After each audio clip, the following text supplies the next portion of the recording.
Vamos dar início então ao nosso estudo dessa manhã.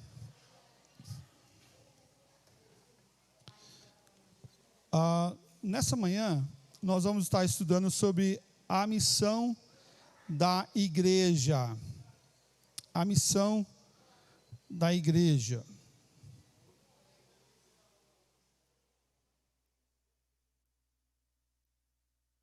Calma aí.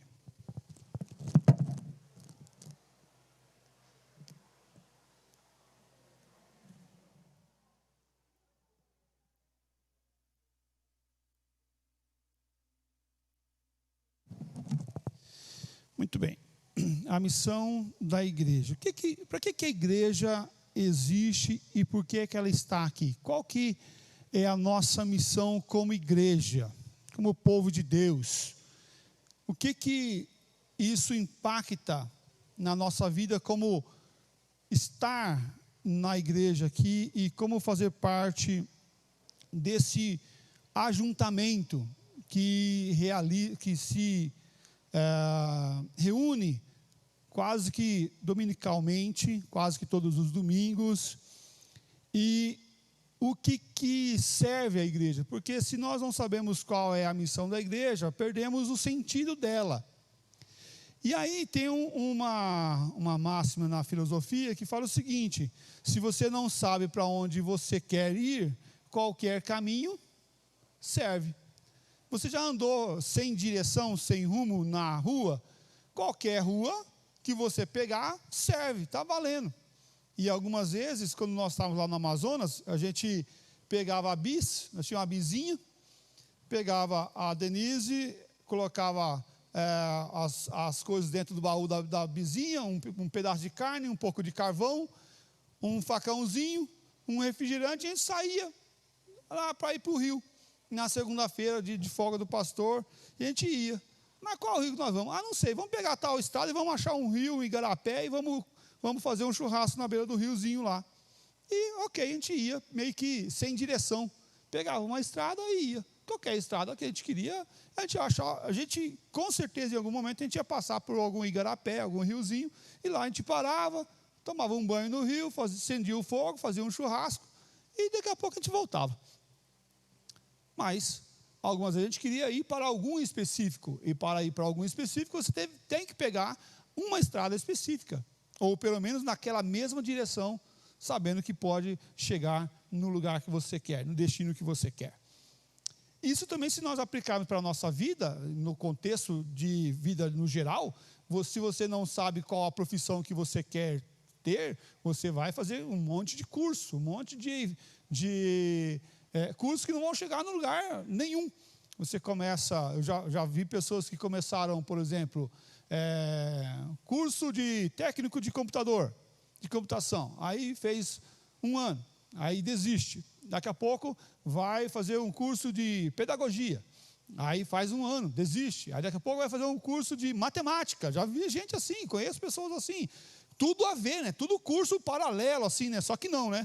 Tudo curso bem oposto mesmo, algumas vezes bem opostos mesmo. Economia. Aí, mas você não fez estava fazendo pedagogia, não fez estética, agora você está fazendo economia. Cara, qual que é a lógica disso aí? Não tem nada a ver. Não, eu estou tentando me achar ainda. Ok, está tentando se achar. Então, vou fazer o curso é se achar. Fala, minha filha, fica mais barato você fazer um teste de vocação, um teste vocacional, né? Paga lá R$500 no advogado, fica mais barato no advogado, no psicólogo, né? Para fazer o teste vocacional, fica mais barato que você fazer matrícula em um monte de faculdade, pagar um monte de mensalidade e não chegar em lugar nenhum. Você está perdendo a tua vida, você está perdendo o tempo, né? E não chegando em lugar nenhum. Como igreja também, se nós não soubermos aonde queremos e qual é a nossa missão, nós não vamos chegar em lugar nenhum. Nós precisamos ter uma missão clara, um objetivo claro, de andarmos como igreja. E aí talvez você possa estar falando, ou pensando, né? A missão da igreja é louvar a Deus. A gente lembra daquela primeira perguntinha do breve catecismo, né? Qual é o fim principal do homem, né? Lembra disso? Qual que é o fim principal do homem? Quem lembra aí? Você lembra, Davi? Então, calma aí. Tem um pessoal lá de casa lá. Louvar a Deus e glorificá-lo para sempre. E gozá-lo para sempre, louvar. É isso aí. É o objetivo da pessoa, do indivíduo. Mas, muito mais do que isso, e como igreja, nós vamos louvar a Deus? Ok. Vamos louvar a Deus como igreja e gozá-lo para sempre, glorificá-lo para sempre? Sim, nós vamos fazer. Estamos já no processo de louvar e glorificar a Deus. Mas nós temos uma missão ao louvar e ao glorificar a Deus, ao adorar a Deus. O Senhor é quem chama a igreja para abençoá-la. O Senhor é quem chama a igreja para abençoá-la e alimentá-la. Também a envia através dos séculos e através dos continentes para dar testemunho de si. A igreja, ela é chamada por Deus, e a igreja, ela é alimentada por Deus, tá? Pontos específicos. É chamada. Deus nos chama. Deus chamou a mim e a você para estarmos juntos e reunidos em um lugar claro. Quando Ele nos chama, Ele nos alimenta. Alimenta a nossa vida, alimenta o nosso corpo, alimenta a nossa alma, nos ensina. E nós falamos aqui que é o processo do discipulado, que é o de aprendizado, de forma intensa, com o curso, por exemplo, de Mulher Única, Homem ao Máximo, casais, aqui na EBD, no culto, na liturgia. Tudo isso é ensino que a igreja realiza. No culto de doutrina, por exemplo, na classe de novos membros, tudo é alimento. Né? Na reunião de oração é alimento. E o que Ele faz? Ele nos envia para perto e para longe. Então, às vezes, tem que romper continentes. E lembramos aí de muitas pessoas que estão longe, né? Tão distantes, pregando e anunciando o Evangelho do Senhor Jesus Cristo. Isso é muito bom, né? Para dar testemunho de Jesus.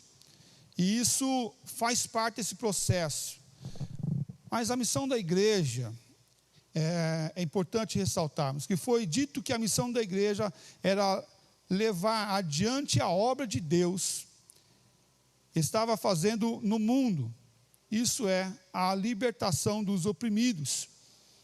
Essa é uma ordem do Senhor dada à igreja para libertar os cativos, os oprimidos, porque aquele que roubava não rouba mais, aquele que matava não mata mais, aquele que furtava não furta mais, aquele que mentia não mente mais, mas agora trabalha, se dedica, porque aqueles que estão sem Deus, eles matam, eles roubam, eles furtam, eles mentem, eles agridem. Esse é um papel daqueles que estão sem Deus, e quando o Evangelho do Senhor, nosso Deus, chega até a vida deles, eles deixam de realizar tal prática. E isso deve ser um papel nosso de ensinar, de promover, de levar a glória do Senhor Deus para essas pessoas. Por mais difícil que seja definir a missão da igreja, esse problema não é novo, se nós formos pensar sobre uma missão que a igreja tem como nesse tempo, ou para a igreja presbiteriana Maranata, de forma específica para essa igreja local. E aí a gente pode pensar, mas qual é a base teológica, bíblica dessa missão da igreja? Qual que é a base teológica e bíblica? A base teológica está nas Escrituras. E sim, eu posso, olhando a base teológica nas Escrituras, trabalhar uma missão de evangelho, de levar o evangelho para as pessoas, de evangelizar para as pessoas, fazendo tais coisas. Por exemplo, eu quero fazer sopa para entregar para as pessoas no período de frio, na rua, os carentes. É um jeito de exercitar a missão da igreja. Eu quero evangelizar no bairro de pessoas que têm maior posses. Posso também ir lá evangelizar também como missão da igreja. Ok? Então, dentro do ID, eu posso escolher ou agir de várias formas, trazendo e executando esse ID. Agora, quem vai no bairro de pessoas que têm mais posse, ou quem vai no bairro de pessoas que têm mais pessoas desprovidas de recurso, quem que exerce mais a missão da igreja? Mais a missão de Deus para a vida da igreja? Os dois exercem, se estão fazendo adequadamente, os dois exercem essa missão. Não porque é o pobre ou é o pobre precisa mais do que o rico, ou o rico precisa mais do que o pobre, de forma nenhuma. É dado a ministério e a missão para cada um de nós. E como igreja, para cada igreja na sua forma e no seu contexto. Uma coisa que eu vejo aqui, que é particularidade dessa igreja, exercer a missão, é acolher as pessoas. Acolher o presbitério, acolher as demais igrejas, acolher o sínodo, porque é uma região que é muito fácil de acesso. Uma coisa aí que eu tenho desafio, e tenho sido desafiado, por exemplo, de exercer a missão da igreja, olhando os hospitais que nós temos à nossa volta aqui. Quantos hospitais nós temos à nossa volta? Quantas pessoas que necessitam de um apoio de uma igreja nesses hospitais. É um jeito, uma forma de pensar também, que nós estamos numa região privilegiada do acesso à saúde, tanto para os profissionais da saúde, quanto para as pessoas que estão passando por tratamento. Então, poderia ser uma das nossas missões que o Senhor pode nos abrir portas mais para frente, mas nesse momento ainda não. A missão da igreja, quando nós olhamos para as Escrituras, eu quero convidar você a abrir lá em Ezequiel 34, versículo 12 e 24. E esse primeiro tópico que eu vou falar agora é sobre a igreja como os reunidores. Diz assim, versículo 12: como o pastor busca o seu rebanho no dia em que encontra ovelhas dispersas, assim buscarei as minhas ovelhas, livrá-las-ei de todos os lugares para onde foram espalhadas no dia das nuvens e de escuridão. 24. Eu, o Senhor, lhes serei por Deus, e o meu servo Davi será príncipe no meio delas. Eu, o Senhor, o disse. Muito bem. Um lugar de congregar. Um lugar que foi separado para nos reunir. Quem reúne a igreja é Deus. É Deus que reúne o seu povo. Por isso nós oramos a Deus para que envie pessoas para a igreja. E para a nossa igreja de forma específica. Sim, salve o Senhor. Oramos para que a salvação venha a todos que estão perdidos. Mas também oramos e pedimos ao Senhor que os salvos também se acheguem até nós. Nós sejamos instrumento de salvação, mas que esses que nós alcançamos também cheguem até nós. Porque é o Senhor, que Ele fala como o pastor busca o seu rebanho, no dia em que encontra as ovelhas dispersas, assim buscarei as minhas ovelhas. Há uma ação do Senhor vindo para trazer as ovelhas, resgatar as ovelhas. E esse é o processo que é Deus que realiza. Por mais que nós possamos fazer campanhas, por mais que nós podemos fazer cultos de evangelismo, ação social de evangelização, por mais que podemos fazer a tarde de arte, o encontro de casais, os discipulados para casais ou para pessoas, mas quem converte é Deus, não sou eu, não é você.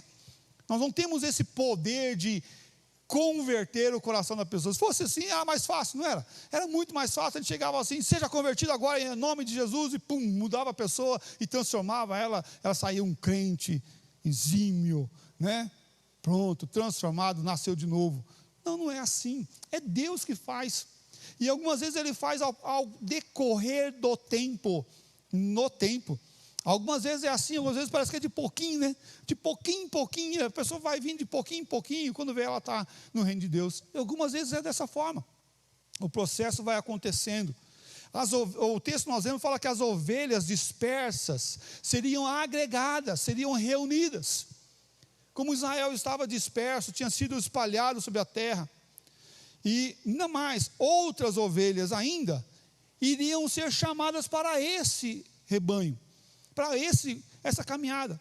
E se nós olharmos, por exemplo, a saída do Egito, quando o povo está caminhando na terra, rumo à terra prometida, nós vamos ver relatos de pessoas e a parte histórica vai trabalhar esse contexto, de pessoas agregando a esse povo que saiu do Egito, se unindo a eles. O povo de Israel vai passar aí e tal. E aí vai lá, porque o número que chegou lá foi maior do que o povo que saiu. Não é só porque se multiplicou no deserto. Não, é porque muitos se agregaram ao povo também. Muitos se agregaram ao povo. E isso trabalha para nós também. nós não éramos da descendência. Nós somos o quê? Agregados. Nós somos unidos a esse povo. Não com uma circuncisão externa, mas agora interna em nosso coração. Aqueles que não eram povo se tornaram um povo de Deus. Porque ele veio para que eram os seus, mas os seus não o receberam. Por isso, nós temos esse poder de serem chamados filhos de Deus, a saber os que creem no seu nome. Há uma ação de transformação? Sim, houve uma ação. Deus ajuntando o seu povo. Deus ajuntando a sua igreja. E aí, quando nós olhamos a história da igreja, ou a história da igreja Maranata, por exemplo, dessa igreja local, nós vamos ver que Deus ajuntou esse povo nesse lugar. E que a história, o decorrer da história, tudo que aconteceu na história, foi uma forma que Deus trabalhou para que houvesse o ajuntamento nesse lugar. Ah, mas aconteceu tal coisa na história. Ok, Deus faz de muitas formas e de muitos jeitos para que o povo do Senhor se reúna em um determinado local. E aprove da vontade do Senhor Deus que essa igreja surgisse nesse lugar para adorar o nome do Senhor Jesus. Há 37 anos atrás, quando nos tornamos igreja organizada. Muito bem, é o Senhor que reúne, é o Senhor que sustenta nossas vidas.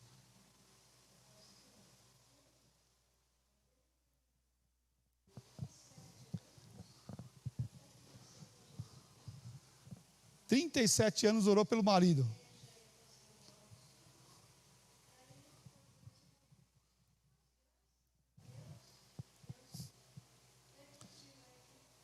Olha só, 37 anos, a irmã orou pela conversão do marido, e houve essa conversão, essa transformação, e ele morreu no Senhor Jesus, né?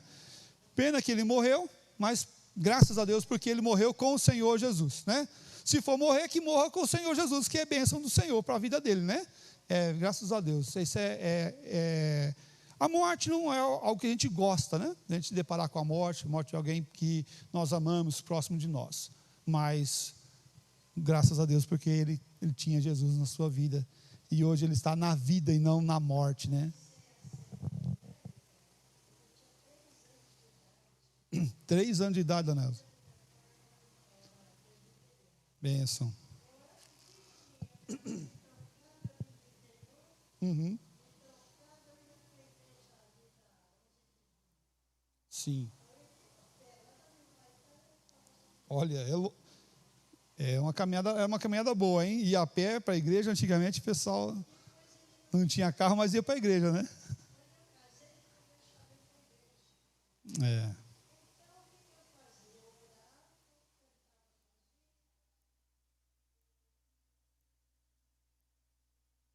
Amém. Graças a Deus que ele conheceu Jesus Cristo, né? É verdade.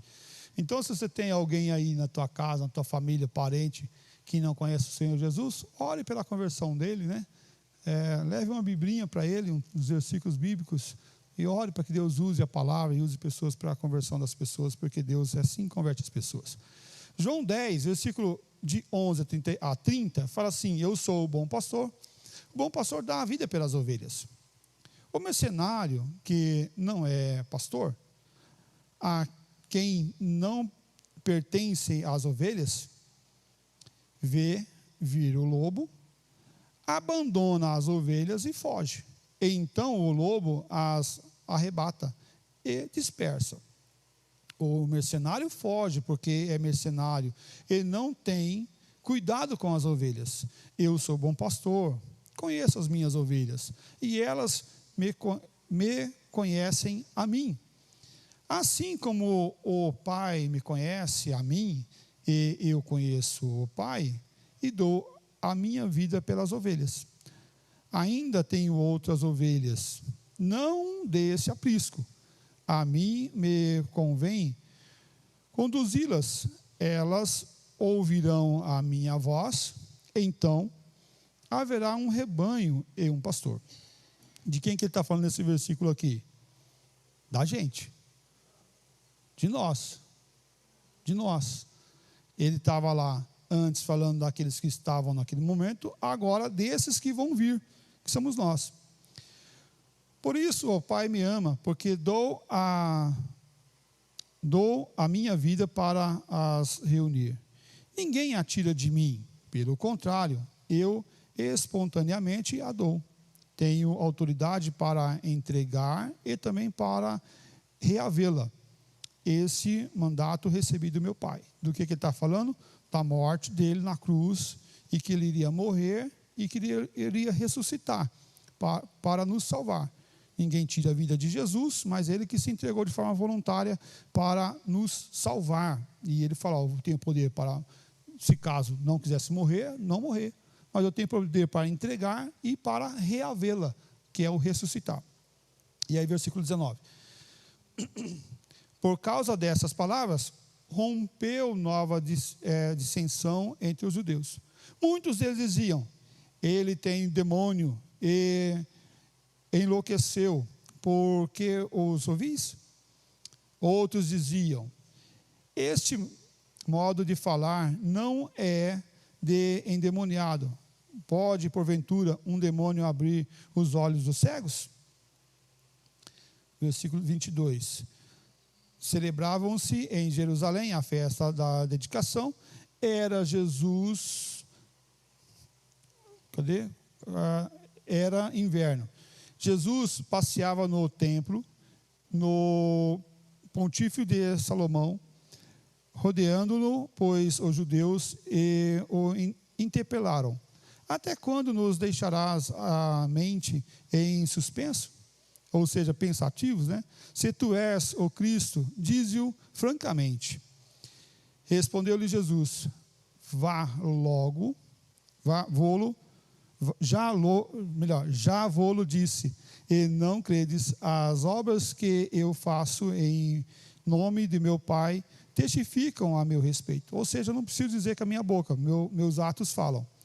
Mas vós não credes, porque não sois das minhas ovelhas. As minhas ovelhas ouvem a minha voz, e eu as conheço e elas me seguem. Eu lhes dou a vida eterna, jamais perecerão, e ninguém as arrebatará da minha mão. Aquilo que meu Pai me deu é maior do que tudo, e da mão do Pai ninguém pode arrebatar. Eu e o Pai somos um. As ovelhas que o Pai deu para Jesus, de forma nenhuma será arrancada da sua mão.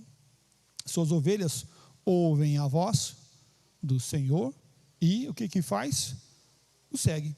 Há uma resposta clara e objetiva. Não há uma resposta daquele tipo de resposta, tipo: eu estou ouvindo isso daí, eu sei disso daí e faço da forma que eu acho. Porque muitas das vezes o conceito de saber o que Deus quer é desconectado das minhas ações. Percebe que o texto ele vai falar: as minhas ovelhas ouvem a minha voz, e o que elas fazem? Elas me seguem, elas estão atentas para onde eu vou. Se o pastor que ali, Jesus, né, vira para a direita e chama aquelas ovelhas, para onde que as ovelhas vão? Ela vai para a esquerda ou vai para a direita?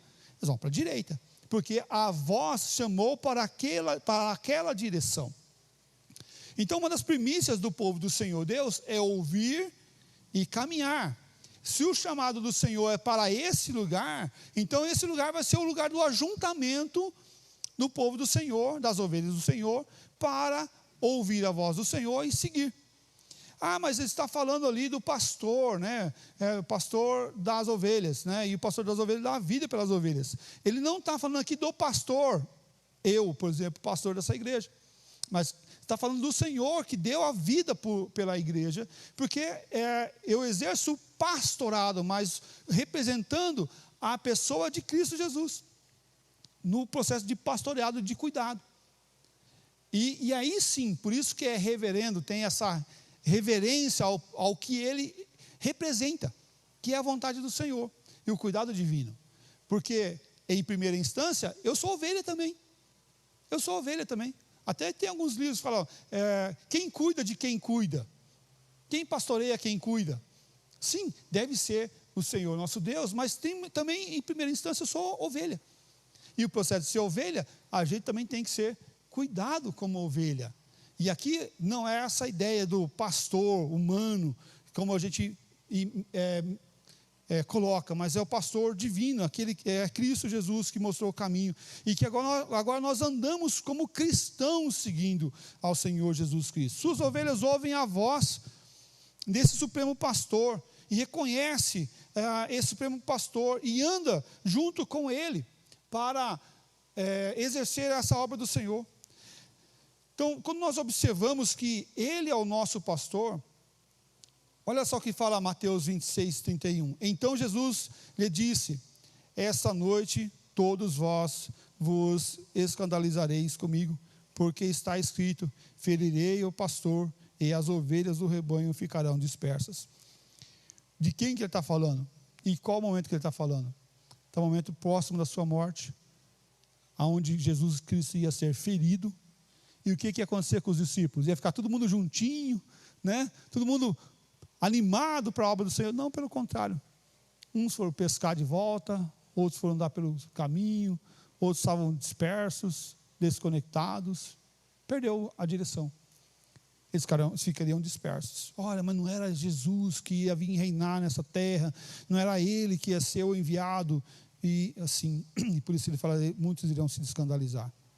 Zacarias 13:7 fala assim: desperta, ó a espada, contra o meu pastor e contra o homem que é o meu companheiro, diz o Senhor dos exércitos, fere o pastor e as ovelhas ficarão dispersas, mas volverei a mão para os pequeninos. Mas agora a profecia que já estava estabelecida é que sim, o pastor iria ser ferido, as ovelhas sim iam ser dispersas, mas o que ia acontecer? Os pequeninos iriam ser agregados. Aqueles que se achavam que eram todo-poderosos, todos os fortões, esses seriam dispersos, porque não eram ovelhas. Mas as ovelhas, qual que é a ovelha? Qual que é a forma da ovelha? Não é aquela que é agressiva, pelo contrário, é aquela que ouve a voz do pastor e segue. Segue de forma amorosa o seu pastor. Jesus olhou com compaixão para a multidão, as multidões da Galileia, vendo-os como ovelhas que não têm pastor. E aí Mateus fala justamente isso. Vendo ele as multidões, compadeceu-se delas, porque estavam aflitas e exaustas, como ovelhas que não têm pastor. O processo que eles estavam vivendo ali é um processo de solidão, de andar sozinho, sem direção, sem rumo, como ovelhas que não têm pastor. Jesus queria reunir o seu povo em um lugar para cultuar o nome do Senhor, como ovelhas de um aprisco. E aí Mateus fala justamente sobre isso. Jerusalém, Jerusalém, que matas os profetas e apredeja os que te foram enviados. Quantas vezes quis eu reunir os teus filhos, como a galinha ajunta os seus pintainhos debaixo das suas asas, e vós não a quiseste, e vós não as quiseste. O processo aqui agora, ele está falando que eu quero reunir. Eu quero reunir.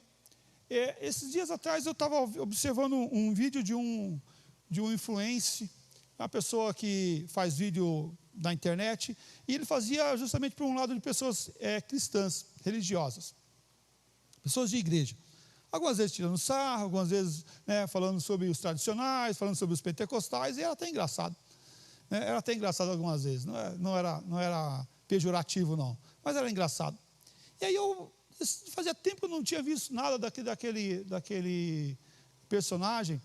Aí esses dias eu vi ele com o cabelo todo meio tingido, com um brinco na orelha. Eu achei estranho, falei assim, deixa eu dar uma olhada, né? Não que é pecado tingir o cabelo, tá, gente? Por favor, né? Porque estava bem diferente do que era antes, né? Eu falei, cara, que estranho que está esse negócio aqui, deixa eu dar uma olhada. Aí a pergunta para ele foi assim: você saiu da igreja? Aí ele falou assim: saí. E era um podcast, né? Saí da igreja. Eu falei assim. Aí o rapaz perguntou: mas você se tornou um desigrejado? Não me tornei um desigrejado. Eu faço o meu culto como igreja, onde eu tiver.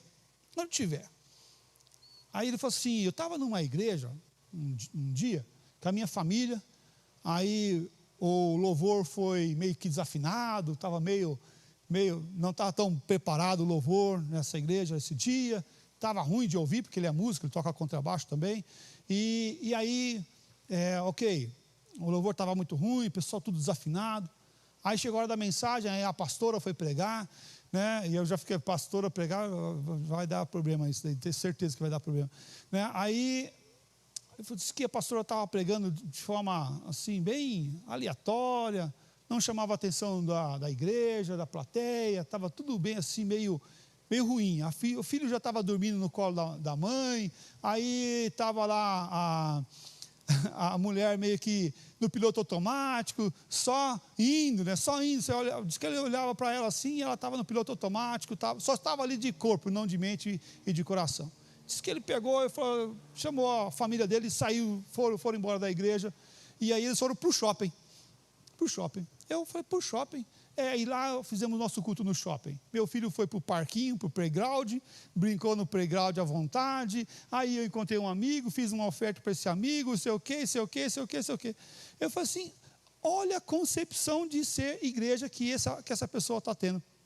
E está ensinando os outros ainda a ser igreja de forma totalmente errada, totalmente isolada, totalmente individual. O individualismo, meus irmãos, o individualismo. Ser igreja é andar com pessoas. E algumas vezes até com pessoas que a gente não se dá muito bem ainda. Algumas vezes com pessoas que vai pisar no nosso pé. Porque nós estamos próximos, estamos juntos. E nós vamos ver que o Senhor Jesus, em todo momento, Ele fala desse ajuntamento. Ele fala desse agregar, que Ele vai ajuntar, que Ele vai colocar pessoas junto com a gente, para nos desafiar, inclusive. Não é? Ser suporte, verdade, ser suporte. E suporte o que faz? Serve para colocar peso, né? E algumas vezes justamente é esse processo que acontece na vida da igreja. Qual que seria o papel dele ali? Terminou o culto, pessoal, eu sou músico, posso dar uma força para vocês aqui, né? Vamos lá, eu tenho um curso aqui de banda, vamos trabalhar. Ajudar, está ruim, vamos ajudar, né? Vamos ajudar, mas não de viver uma vida individualista, né? Uma vida do isolamento. Os servos de Deus chamados por Cristo Jesus e convidados por Cristo Jesus para fazermos parte de um corpo, de um ajuntamento. Veja lá que ele fala lá em Lucas 14, 17. A hora da ceia, enviou o seu servo para avisar aos convidados: vinde, porque tudo está preparado. Vinde, porque tudo está preparado, já está preparado. Olha só, vinde para quê? Vinde para a festa, vinde para celebrar. E quando a gente chama uma festa, quando a gente vai fazer uma festa de aniversário, Filipete, a gente fica sozinho. É ruim para arrebentar comer um bolo sozinho. Imagina, você faz um bolo, recheia, compra salgado, compra refrigerante, aí você vai comer sozinho. Aí você vai cantar parabéns para mim, né? Parabéns para mim. Que graça que tem. Que graça que tem celebrar o aniversário sozinho. Quando que a gente come mais? Quando está sozinho ou quando está acompanhado?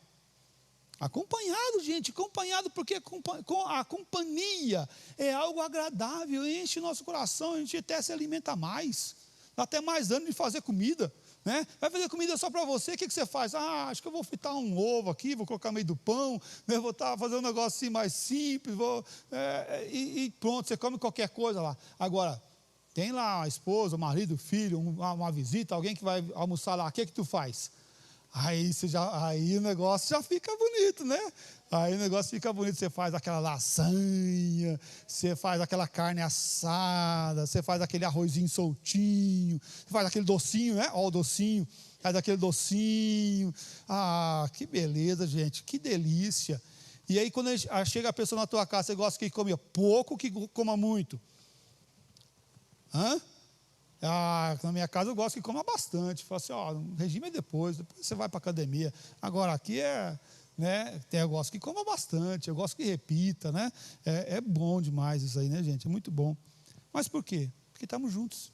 Igreja é um lugar de ajuntamento, é um lugar onde as pessoas devem se ajuntar. E se ajuntar muitas vezes é aprender a lidar com o outro, é aprender a caminhar com o outro. Jesus nos chama e Ele veio para nos reunir em um lugar, não para vivermos uma vida de um culto no shopping. Com quem você está unido no shopping?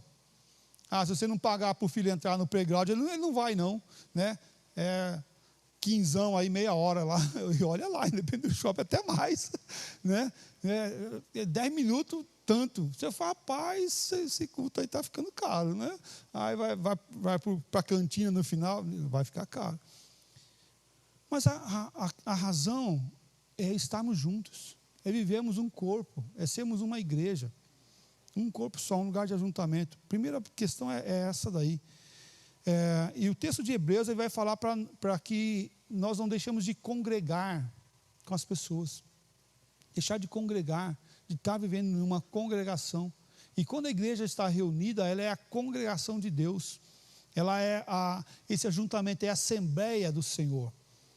É a Assembleia do Senhor nosso Deus. Não é a igreja Assembleia, não, tá, gente? Estou falando do lugar da Assembleia, onde o povo do Senhor está reunido para ouvir a voz do Senhor, atentar à voz do Senhor e obedecer o querido do Senhor. Mateus 12, 30 fala assim: quem não é por mim, é contra mim. E quem comigo não ajunta, espalha.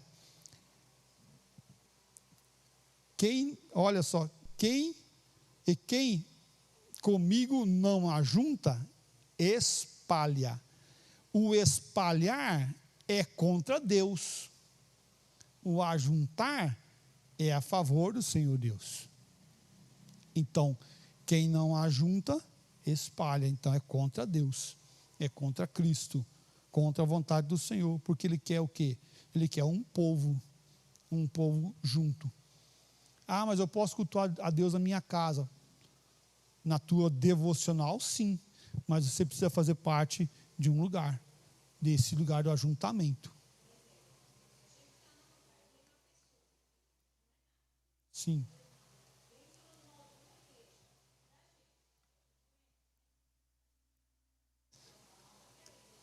Não, né? Não tem que falar mal da outra igreja, né? Sim, verdade.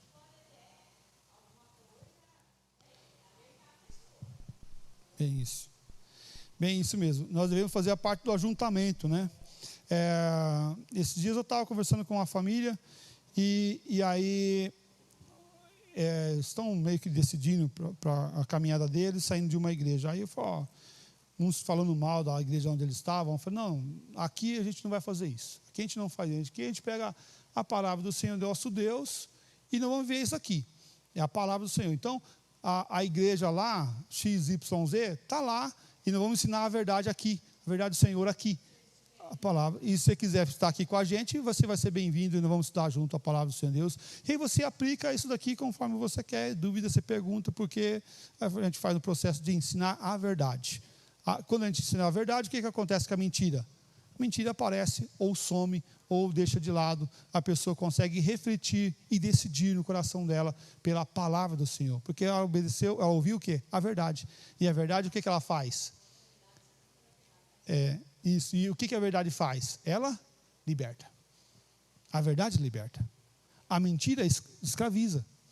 Escraviza a pessoa que está mentindo e escraviza o outro. Né? A missão da igreja também é atos de misericórdia. Olha só lá, Mateus 5, 20, porque vos digo que se a vossa justiça não exceder em muito a dos escribas e fariseus, jamais entrareis no reino dos céus. A justiça de Deus deve exceder a justiça dos fariseus e escribas. Olha só, é a justiça do Senhor nosso Deus. A justiça do reino de Deus deve exceder a justiça dos fariseus e dos escribas. Jesus nos ensina que a lei do reino do Pai é o amor, que é compassivo, é amoroso, é longânimo, né? Nós não devemos ser mais escrupulosos ou andar com maldade, com violência, com ganância, mas devemos expressar com a expressão do nosso coração a lei do amor que arde em nosso coração por causa do nosso Pai, imitando o seu amor gracioso por nós, pelos aqueles que são culpados, que somos nós, que nós somos imerecedores, que somos nós. E é interessante a gente pensar qual que é a diferença nossa naqueles que estão na igreja, no reino do Senhor, no ajuntamento, povo de Deus, para aqueles que estão no mundo, sem Deus. Qual que é a diferença? Nós somos pecadores? Somos? Então, eles são pecadores? São. Nós pecamos por pensamentos e ações? Pecamos. Eles pecam também por pensamentos e ações? Também. Agora, qual que é a diferença? A diferença é que nós somos pecadores arrependidos. Pecadores lavados pelo sangue de Cordeiro. A diferença é essa. Sim, e esse lavar, ele resulta nesse processo de confessar os pecados, de buscar a presença de Deus, mas não por nós, mas por causa de Deus. Percebe que a diferença não está nem na gente, ela está em Deus, que nos ama e que trabalha esse amor em nossas vidas.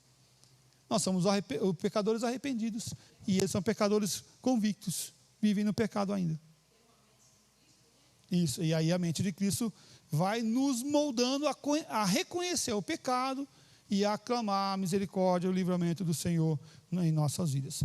Mas quando nós entendemos que estamos num processo igualitário, em certo sentido de que somos pecadores, igual ao mundo, nós compreendemos que nós não somos melhores do que o mundo. Nós não somos melhores do que as pessoas que andam, que viveram a noite toda nas festas aí do mundo. Nós não somos melhores que eles. Nós só temos uma prática diferente a eles. Nós somos pecadores iguais. Perfeitamente. Jesus ama o pecador, mas não ama o pecado. Não ama o pecado. Sim. E aí nós estamos no processo de ensinar esse amor, de propagar esse amor para que essas pessoas também recebam nesse ato de graça e de perdão o amor divino. Então, quando nós observamos isso, nós temos uma consciência não cauterizada em nós mesmos. O que nós chamamos, e o que o reverendo Ricardo Agreste fala dos ensimesmados, de olha só para si, olha só para si. Vive tanto um ajuntamento e que não tem mais espaço para ninguém, não tem mais amor para ninguém, vive o amor somente altruísta, interno, e não cuida do que está lá fora. E pelo contrário, nós somos o povo que foi agregado, unido e fortalecido. Para quê? Para que nós venhamos amar também aqueles que estão fora do nosso ajuntamento. Mateus 5, 43 a 48, fala assim: eu, porém, vos digo, amai os vossos inimigos e orai pelos que vos perseguem. Agora começa a apertar, né?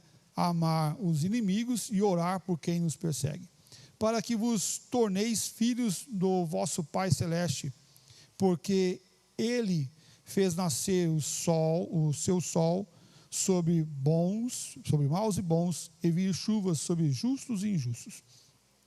A chuva vem para justos, como vem para injustos. O bom acontece para justos e injustos. O sol nasce para justos e injustos. E ele fala, versículo 46, porque se amardes os que vos amam, que recompensa tendes? Não fazem os publicanos também o mesmo? E se saudardes somente os vossos irmãos, que fazes demais? Não fazem os gentios também o mesmo? Porquanto sede vós perfeitos, como perfeito é o vosso Pai Celeste. O que Ele quer da gente? Ele quer uma ação diferente. O fariseu faz isso, o publicano faz isso, se você faz igual, está errado. Não está certo. Teu padrão está sendo o mundo, não está sendo o padrão de Cristo. Mas eu estou vivendo nesse mundo aqui, tentando dar testemunho, mas calma aí, o teu testemunho está aparecendo como testemunho mesmo de verdade, ou você está meio que sumido no meio da multidão? E aí a gente fica assim, né? Será que eu estou sumido no meio da multidão, cada um vivendo a sua vida e não se importando com o outro? É complicado, né? É complicado. Mas olha só, esses dias eu estava lá no condomínio, daqui a pouco uma pessoa mandou uma mensagem para mim. Uma pessoa que morava no nosso condomínio e tinha ido para a Baixada, e agora está retornando para o nosso condomínio justamente para o mesmo apartamento. E ela falou assim: pastor, olha, eu estou voltando lá da Baixada, vou morar aí no condomínio novamente, no mesmo apartamento, não sei o que, tal. Eu falo: que bom, não sei o que beleza, que bom que você está voltando, né? Então, eu estava com eu quero achar uma igreja para congregar, e eu lembro que ano passado os meninos de vocês entregaram no meu apartamento cada dia. E aí eu pensei agora, a gente não fez cada dia esse ano, né? Mas ano passado eles entregaram lá no condomínio. E aí eu falei assim: olha, mas que bom, nós lemos, sei o que, tem esse ano? Eu falei: olha, acho que esse ano a gente não fez, não. Nós não fizemos esse ano. Mas nós temos outros devocionários lá, que é do ano inteiro, tá? Eu posso te entregar tranquilamente mais um devocionário. E eu achei bacana porque ela lembrou da ação dos meninos, que foi de porta em porta, ou não de porta em porta, mas em algumas portas de alguns que nós estávamos conversando, que entregou cada dia. E aí ela falou assim: eu achei tão bonitinho os meninos fazendo essa ação da entrega do cada dia e tudo mais. A gente pode lembrar também do reverendo Amândio, né? Entregando lá no condomínio. Ele pegava, mandava uma cartinha para todos os condomínios, para todos os apartamentos, entregava lá para as pessoas, e muitos. Inclusive eu fui orar para uma senhora lá no condomínio dele que recebeu um desses cada dia. O nosso testemunho tem que ser diferente. Ele não pode ser igualitário ao que o mundo faz, ou até mesmo aqueles que dizem cristãos. Porque hoje, se a gente for ver o mundo que se diz cristão, é um mundo que envolve muita gente aí que não tem a palavra do Senhor no coração, mas tem a palavra do bispo, a palavra do ancião, a palavra do pastor, mas não é a palavra de Deus, é a palavra do indivíduo, é da pessoa. E aí nós devemos ter o quê? A palavra. As Escrituras falam que nós pecamos por não guardarmos a palavra, não conhecermos a palavra. Nós precisamos conhecer a palavra. E o louvor a Deus, ele deve ser com a nossa união, mas amando as pessoas que estão ao nosso lado também. Isaías 25, versículos 6 a 8, fala assim: o Senhor dos exércitos dará nesse monte a todos os povos um banquete de coisas gordurosas. E coisas gordurosas lá era um processo bom, tá? Não era ruim não. Hoje fala assim, você pega a carne no restaurante e fala assim, no açougue, tira a gordura, né? Tira a gordura. Não, lá não, lá tinha que ter. Uma festa com vinhos velhos, pratos gordurosos, com tutanos e vinhos velhos, bem clarificados. E esses vinhos velhos é o vinho curtido. É o vinho lá de tantos anos, que é caro. A comida gordurosa, o prato gorduroso era porque o animal era gordo, era cevado. Versículo 7. Destruirá nesse monte a coberta que envolve todos os povos e o véu que está posto sobre todas as nações. Tragará a morte para sempre. E sim, assim enxugará o Senhor Deus as lágrimas de todos os rostos e tirará de toda a terra o oprimido do seu povo, porque o Senhor falou. Então, ele vai trabalhar essa união, mas ele vai tirar o quê? O peso, a dor. Ele vai enxugar as lágrimas. Aquele que está sofrendo por questões desse mundo, ele vai ser enxugado. As lágrimas, ele vai ser enxugado.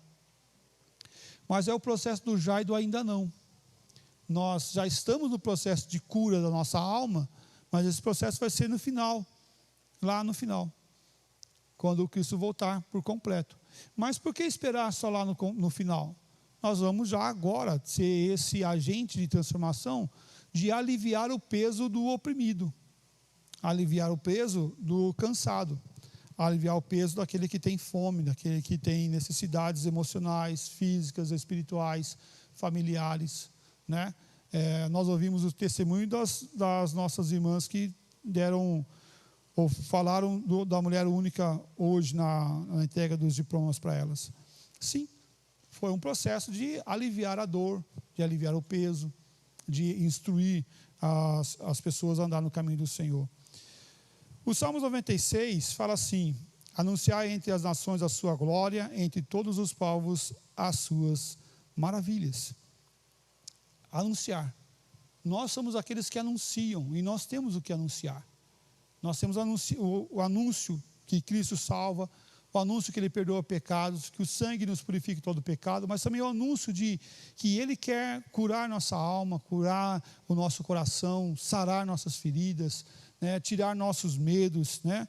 A igreja, ela prefigura a casa da morada de Deus em Sião. E a casa, a morada de Deus, é um lugar onde Deus habita, e onde tem a habitação do Senhor Deus, é um lugar de paz, e não um lugar de confusão, não um lugar de briga, de discussão. Sim, é um lugar onde nós vamos conviver com pessoas, e pessoas, elas vão ter opiniões diferentes. As opiniões podem ser diferentes, e ok, tudo bem por isso, mas eu posso chegar a um contexto, a um consenso, né, de caminhada junto com as pessoas. E isso faz parte da gente, e para a gente, e para cada um de nós. Eu quero encerrar olhando o texto lá de Romanos 15, aí o versículo 12. Diz assim: também Isaías diz: haverá a raiz de Jessé, aquele que se levanta para governar os gentios. Nele os gentios vai ser o quê? Esperarão. Versículo 16. Para que eu seja ministro de Cristo Jesus entre os gentios, no sagrado encargo de anunciar o evangelho de Deus, de modo que a oferta deles seja aceitável, uma vez santificada pelo Espírito Santo. Vamos lá para o versículo 26. Porque aprove a Macedônia e a Acaia levantar uma coleta em benefício dos pobres entre os santos que vivem em Jerusalém.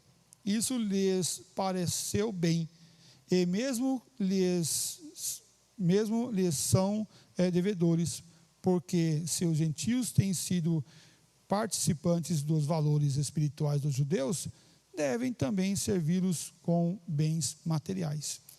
Muitas vezes nós, como igreja, deixamos, ou pensa-se que nós temos o papel apenas do processo espiritual, mas aqui o texto nos fala de forma muito clara que nós somos também devedores do processo material. A igreja tem que ter um lugar de comida, por exemplo, para que não haja mantimento na casa do Senhor. Um dos aspectos que nossa junta diaconal faz é o lugar do alimento. Nós temos o celeiro, onde cada um traz 1 quilo de alguma coisa e deixa aqui para levar para as pessoas carentes. E quantas pessoas carentes não tem nessa caminhada à nossa volta? Sim, existem muitas pessoas carentes, mas existem muitas pessoas também que são aproveitadores, não são? Não tem? Tem também, são aproveitadores. Mas o que a gente faz? A gente deixa os aproveitadores delinear nossa caminhada cristã, ou os necessitados? Os necessitados. Porque os aproveitadores são o menor número, não são o maior número. Ah, mas eles estão precisando. Tá, ok, então vamos ajudar, vamos acolher, vamos ofertar, vamos trabalhar no processo de acolhida da junta diaconal, olhando o indivíduo que necessita de socorro. E até quando? Até quando a pessoa tiver necessidade. Também. Tem o poder público também que faz, né? Mas também tem o processo o processo de acolher, de ajudar, como igreja também, né? Se nós olharmos para a nossa igreja, nós devemos ver nossos pontos fortes. A missão da igreja, ela é pautada pela vontade do Senhor. Se nós temos pessoas que vêm para a igreja, e é Deus quem envia, então nós cremos que, se existe uma demanda que o Senhor Deus quer para nós, Ele vai enviar as pessoas para nos dar força para cumprir as demandas, ok? Por exemplo, se não fosse para cantar e tocar aqui na igreja, então nós não teríamos gente que tocasse e cantasse na igreja, porque não teria pessoas. Então, se não tem pessoas, porque Deus não enviou pessoas. Se nós não tivéssemos pessoas que regessem coral, ou que cantassem em coral, então certamente Deus não queria que nós tivéssemos coral aqui. Nós temos coral? Tem a regente? Tem o pessoal que canta? Tem a pessoa que toca o contrabaixo, o violão, a bateria, o teclado? Tem. Mas se não tiver na igreja, é porque Deus não quer que tenha esse ministério na vida da igreja. Ok. Então nós temos gente que cozinha, gente que faz, gente que dá a cesta, gente que consegue montar esse processo. Então é para a gente ter. A nossa demanda vem do Senhor nosso Deus. E quem é melhor para nos dar a forma que devemos agir com a missão da igreja é Ele. Então, quando vem pessoas aqui que chegam para pastor, nós devemos começar o ministério de intercessão. Fala, irmão, o senhor quer? Então, ok, beleza, está com você, né? Então a bola é tua, pode convocar o pessoal aí que quer orar e começa. Vai lá no ministério de intercessão. Por quê? Porque Deus levantou esse irmão, essa irmã, para orar. E ok, bênção de Deus por isso também. Pastor, acho que nós deveríamos ter aqui na igreja tal coisa. Irmão, então a bola é tua. Vai lá, vamos caminhar. Mas acontece que quando a gente fala assim, a bola é tua, não, eu vou deixar de lá, deixa para o outro, né? Deixa para o um. Não, eu falei para o senhor, né? Para o senhor. Irmão, se Deus está levantando você para trazer esse despertamento, nada melhor que você mesmo para fazer isso aí. E quem ama e quem quer que deve zelar, e o processo foi dado para você, esse ministério. Então faça. Mas muitas das vezes a gente vê pessoas que muitas vezes quer alguma coisa, fica apenas anunciando, né? Mas não faz. Nós devemos aprender como igreja a caminhar. E aqui o pastor e o conselho, os diáconos, nós devemos ser aqueles que são aqueles que fomentam e auxiliam os irmãos a realizar a obra do Senhor. Sim, devemos ser esses que facilitam e que dão ferramentas para a igreja caminhar no processo. Mas a gente nunca fez isso aqui. Ok, nunca fez até agora, né? Então daqui para frente a gente pode fazer. Por quê? Por que não? Por que não? Devemos ser, sim, um povo que está atento à voz do Senhor, um povo que está atento à demanda que o Senhor Deus nos dá, um povo que está atento à missão que Deus dá para cada um de nós.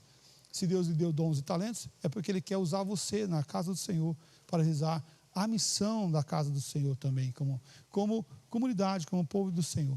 Que Deus nos abençoe para que possamos cumprir esse papel e sermos aqueles que vão olhar a demanda da nossa volta, olhar o lugar onde estamos, olhar as necessidades do povo que está aqui ao nosso redor e sermos esse agente de transformação para a glória do Senhor Jesus Cristo.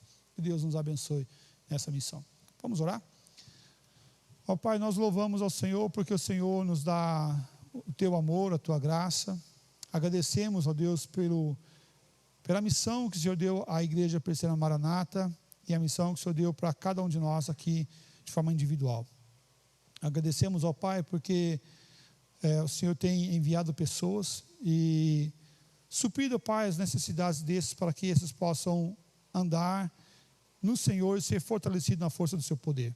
Ó Deus, que em nome do Senhor Jesus, ó Pai, sejamos instrumento de paz, de vida, de graça, e que o Senhor venha usar, ó Pai, essa igreja como um farol, ó Pai, um farol aqui nesse lugar, mostrando a direção, mostrando Cristo Jesus, mostrando a Tua palavra, o Teu querer para cada um de nós e para aqueles que o Senhor trouxer até nós e para aqueles que verem a luz e seguir até nós para andar juntos como igreja, como corpo de Cristo Jesus.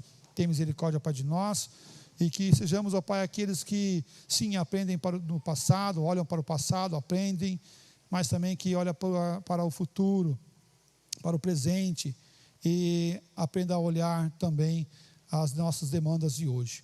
Tem misericórdia, Pai, de nós, sejamos, ó Pai, aqueles que exercem a missão da igreja para a glória do Teu nome. Em nome de Cristo Jesus, nós oramos e agradecemos. Amém, ó Pai. Amém. Deus abençoe, obrigado. Nosso horário passou um pouquinho, né? 5 minutinhos, mas acho que está tudo bem, né? Obrigado, Deus abençoe. Assim encerramos também a nossa transmissão pela internet. Que Deus abençoe cada um de nós.